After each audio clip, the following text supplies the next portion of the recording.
con una bambú largo entre las piernas, agarrando un extremo, como si cabalgara en caballos. Los muchachos mexicanos también lo hicieron, lo jugaron con misma idea.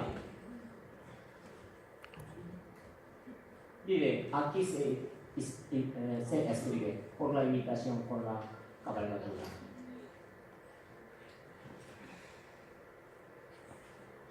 Los muchachos de ambos países tenían misma idea al jugar este juego.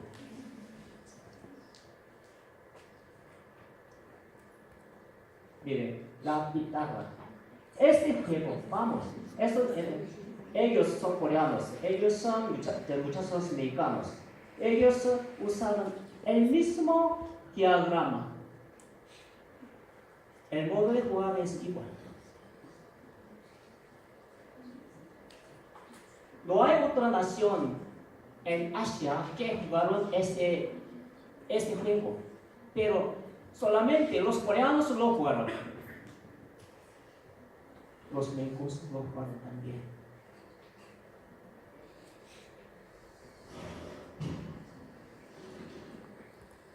Mire, estos diagramas fueron usados por los coreanos. Estos diagramas fueron usados por los indios norteamericanos también. Uno de ellos fueron usados por los muchachos americanos.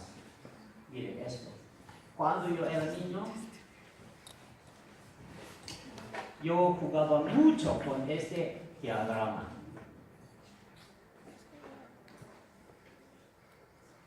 Miren, el juego con 4 palitos.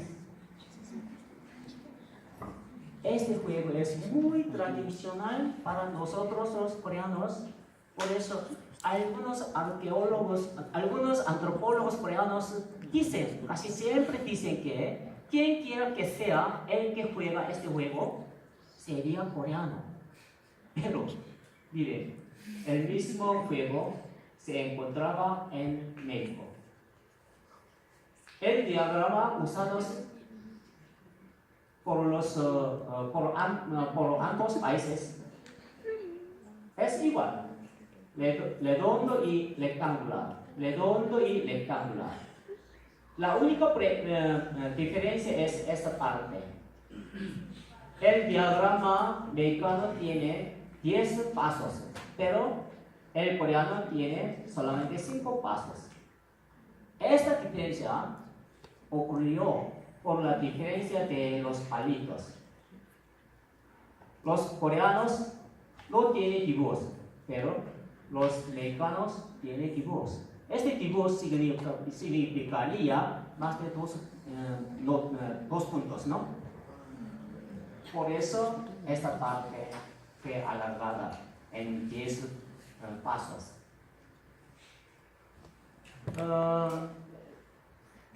Miren, estas fotos están jugándolo las señoras coreanas.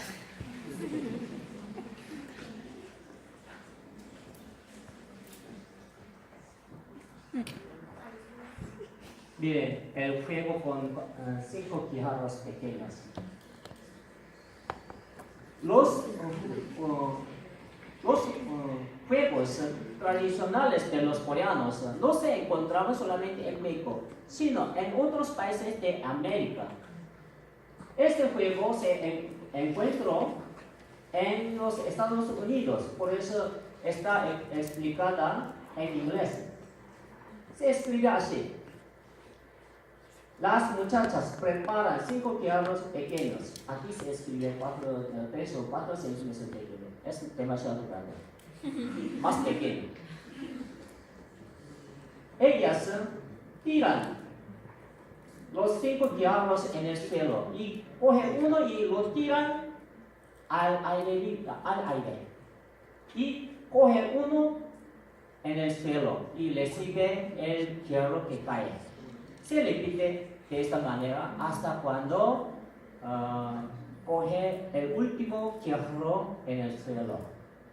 En la segunda ronda, ella coge 2 hierros a la vez. En la tercera ronda, coge 3 hierros a la vez y luego 1. Por último, coge los 4 hierros a la vez en el suelo y recibe el hierro que cae.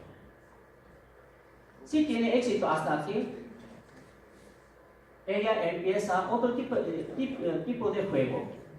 Ella hace un arco como esta, con los dedos. Y luego ella mete en la primera ronda, mete 1 en el arco. Se repite la misma acción. Y en la segunda ronda, mete 2 a la vez. Y en la tercera ronda, mete 3. Y en la última ronda, mete los 4 a la vez. Y recibe el hierro que cae. Sería mejor ver un video. Hay un proverbio para coreanos. Sería mejor ver una vez que escuchar 100 veces. Por eso.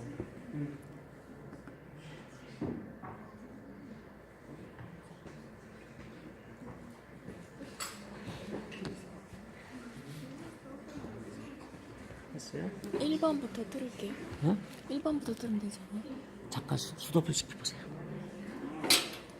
수업 시켰어요? 네. 그러면은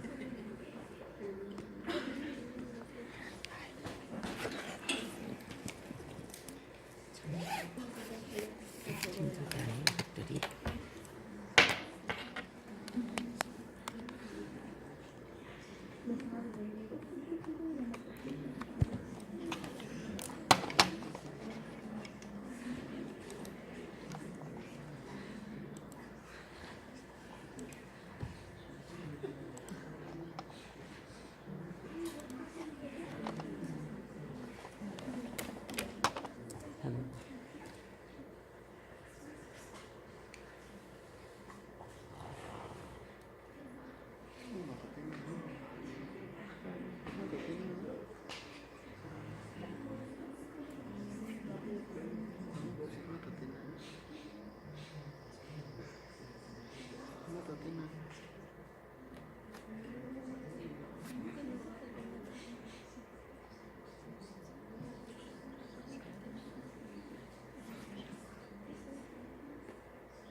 Bien.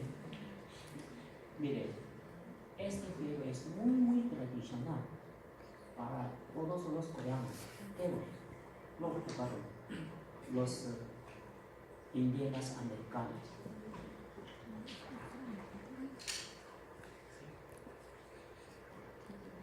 El juego de pelota. A los ancestros coreanos les gustaba mucho jugar con pelota de esta manera. Estos son los muchachos mexicanos. Lo jugaron casi de igual manera. Según antiguos documentos,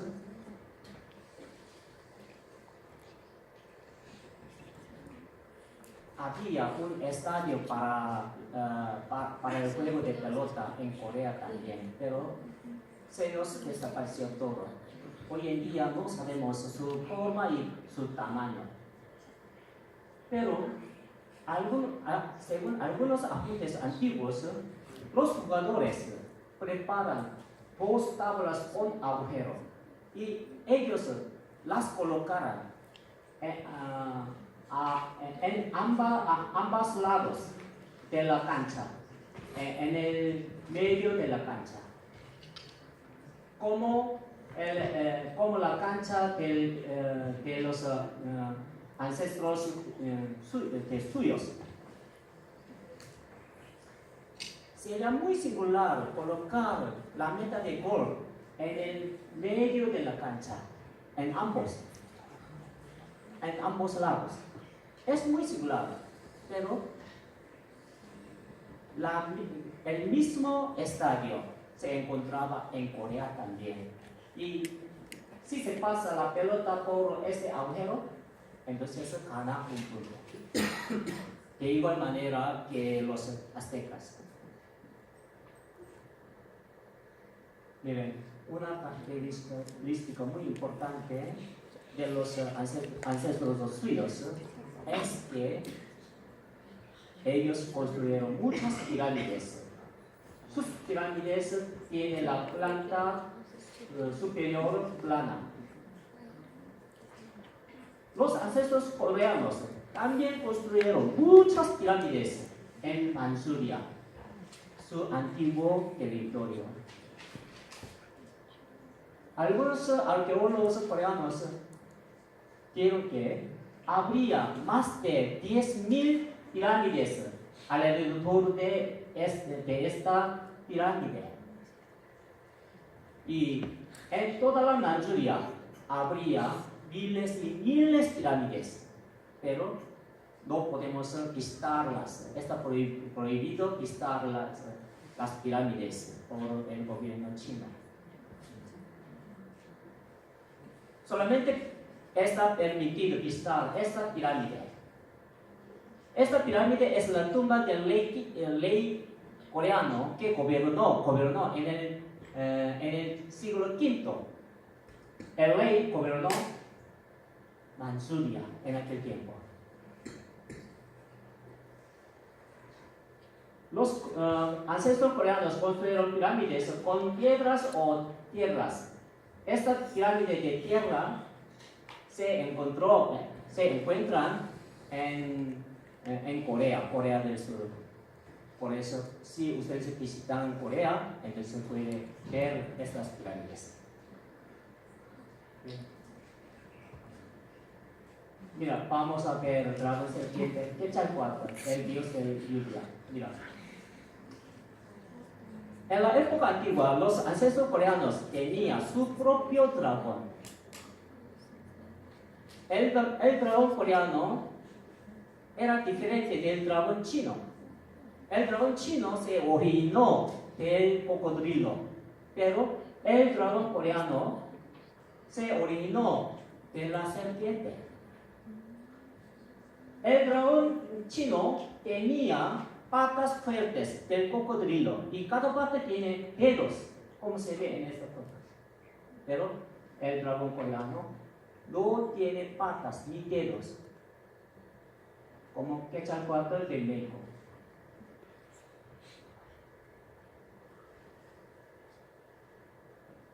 Otra característica común entre el dragón coreano y Quetzalcóatl es que se distingue entre el macho y hembra. Por eso tiene dos aspectos. Aquí también. Quetzalcóatl de México tiene dos aspectos.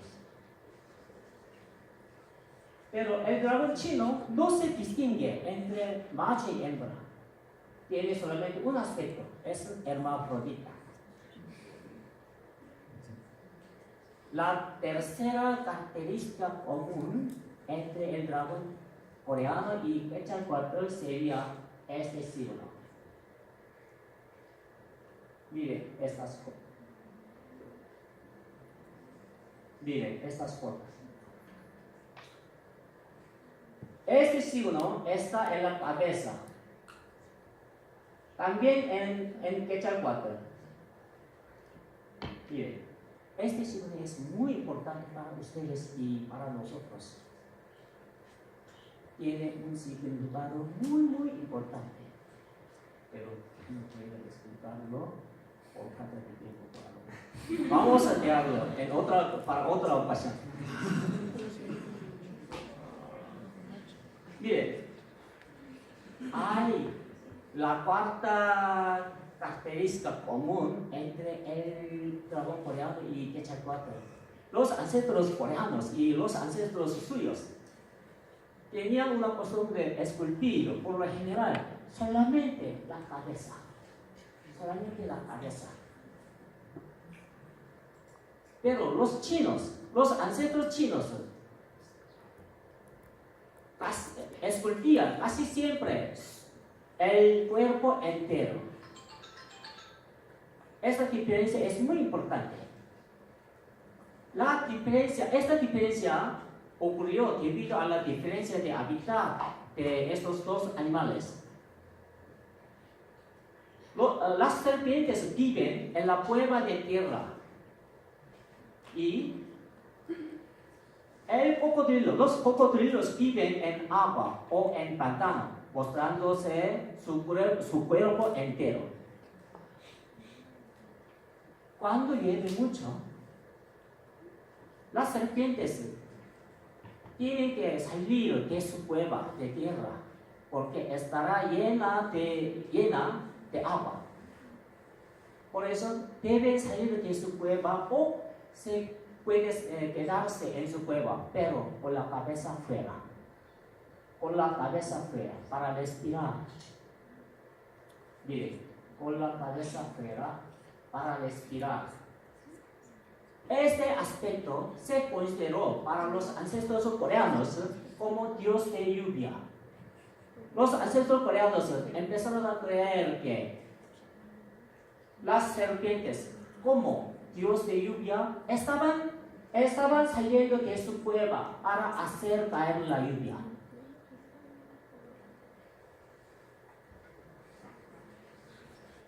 Miren, Quetzalcóatl del Imperio Azteca se consideró como dios de varias funciones: dios de viento, dios de guerra, dios de otras funciones.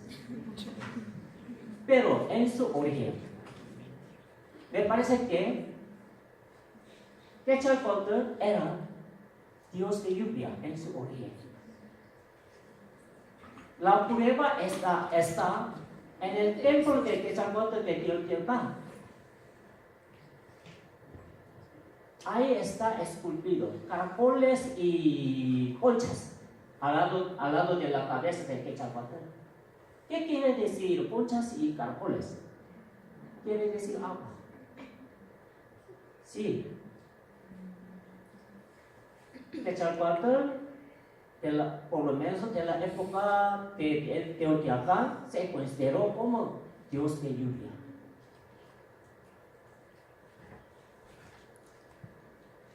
Mira, el signo muy importante.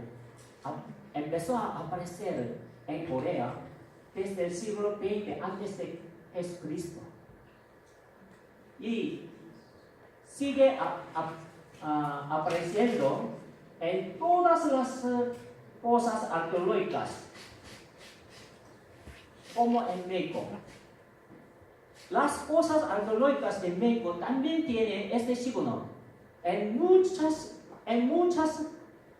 restos arqueológicos de México está este signo.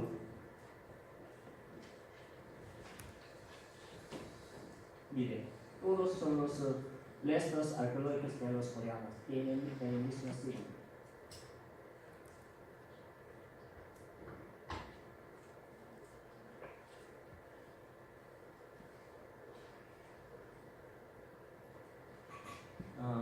Quiero volver a la teoría sobre el origen de los ancestros americanos como el tipo.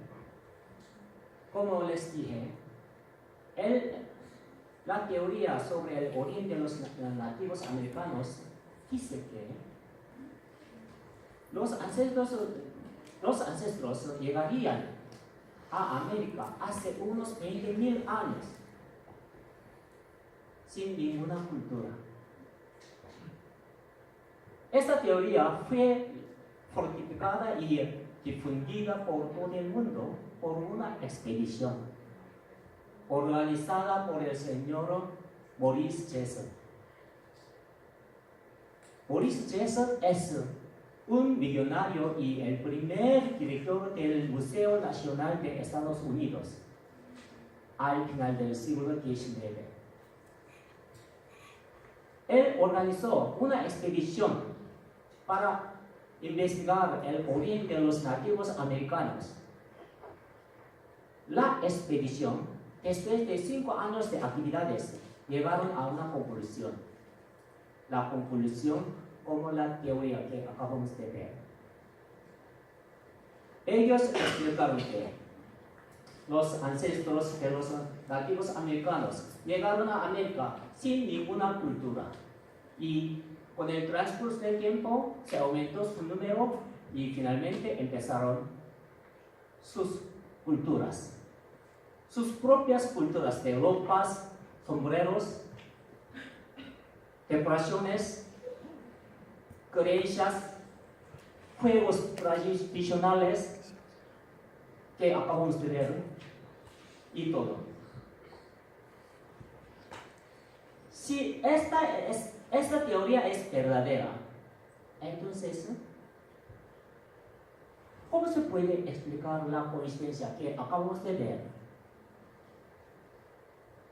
Ustedes acaban de ver que algunos jeroglíficos dejados por sus ancestros pueden entenderse solamente por medio de las palabras coreanas.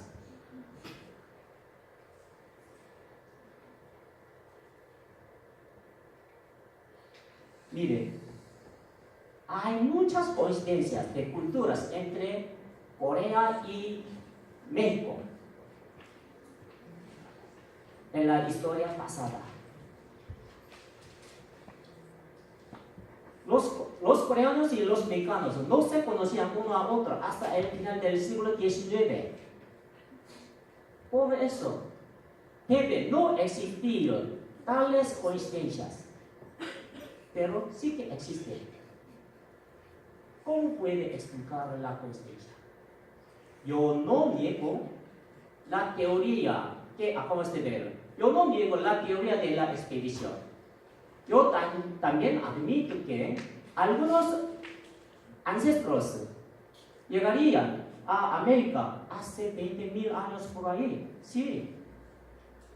Pero habría otras llegadas en la época más tarde, mucho más tarde, en que las culturas humanas se han desarrollado bastante, a un nivel muy alto. Hay algunos antropólogos americanos que examinaron los dientes de los esqueletos antiguos. Ellos vieron que habría por lo menos 2 llegadas más en la época más tarde. Una de las llegadas serían de los ancestros coreanos desaparecidos. Creo que la última llegada sería de los ancestros coreanos desaparecidos. Como les dije, más de 11 millones de los coreanos desaparecieron solamente en un periodo de 400 años, a partir del siglo III de la época contemporánea hasta el siglo VII. Y su desaparición siguió hasta el final del siglo X. Ellos vendrían, la mayoría de ellos vendrían a esta tierra con su cultura, con su costumbre bastante avanzada, de ropas, sombreros, decoraciones, creencias de la luna en que viven un conejo, y también con la costumbre de juegos tradicionales, como acabamos de ver. Hay una historia muy interesante que tenemos que ver con la actividad de la expedición. La verdad es que los miembros de la actividad discutían la posibilidad de que los coreanos fueran ancestros de los nativos americanos. Sí, hace 100 años ellos discutieron la posibilidad, porque ellos encontraron un documento dejado por un monje budista chino llamado Hsiu del siglo V. El monje dijo que había visitado una tierra del este que se encuentra al este a una distancia de 20.000 li. Li es unidad de distancia china. 20.000 li significa una distancia desde China hasta México. Es decir, él dijo que había visitado a México en aquel tiempo. Y él dijo también que había visto a los coreanos ya habitando en esa tierra.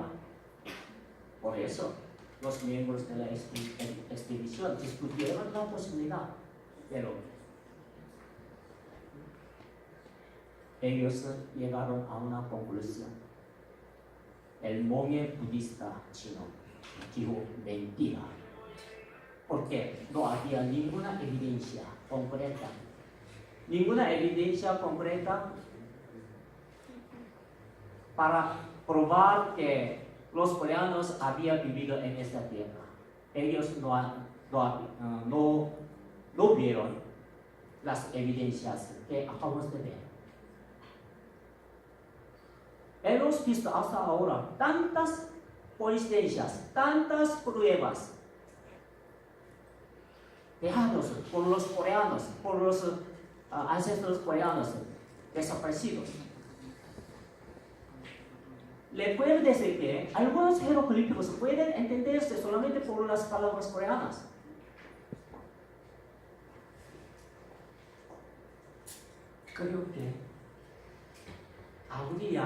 Creo que los miembros de la expedición habría a otra conclusión ya hace 100 años si hubiera visto las evidencias, las coincidencias que acabamos de ver. Vamos a ver una figura de Pablo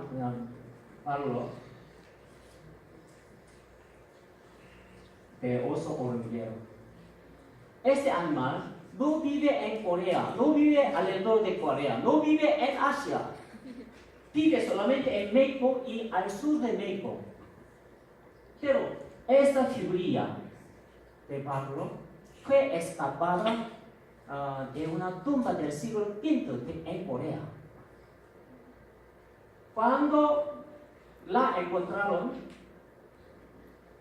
los arqueólogos coreanos estaban mucho sorprendidos. ¿Por qué? Esta figura se pareció demasiado mucho al oso hormiguero real. Su hocico fue bastante alargado, como esto. Los tobillos parecen estar vendados con algo. Mire, esta parte también se ve así. Y la oreja es demasiado pequeña. Es demasiado pequeña, tan pequeña que casi no se ve en comparación con la cabeza. Por eso aquí no se representa, no se expresa. Los arqueólogos coreanos estaban de acuerdo que el autor de esta figura habrían visto al oso hormiguero real con sus ojos, con sus propios ojos, en el siglo V. Pero ellos no podían explicar cómo el autor habría visto al oso hormiguero en aquel tiempo.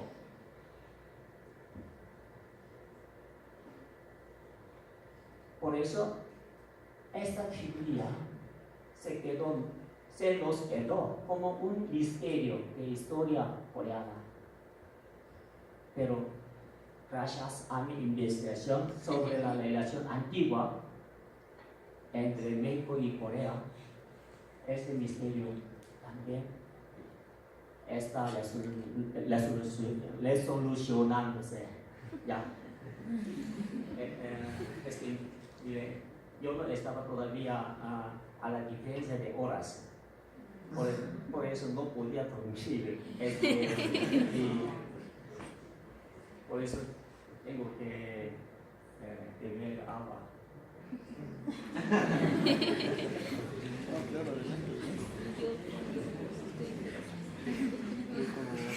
Es difícil pronunciar las palabras porque estoy muy cansado.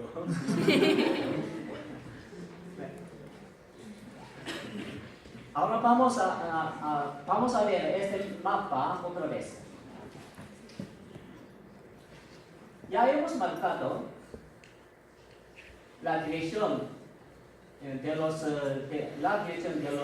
ancestros coreanos desaparecidos de esta manera. Después de ver estas coincidencias que acabamos de ver, me surgió una cuestión, una pregunta. ¿Por dónde los ancestros coreanos cruzaron el mar para llegar a América?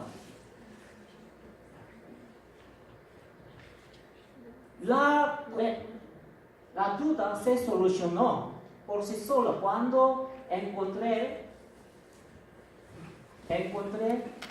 estas frases, estas explicaciones. Estas explicaciones están en el libro Historia de la Venida de los Mexicanos y otros pueblos del padre católico Cristóbal del Castillo del siglo XVI.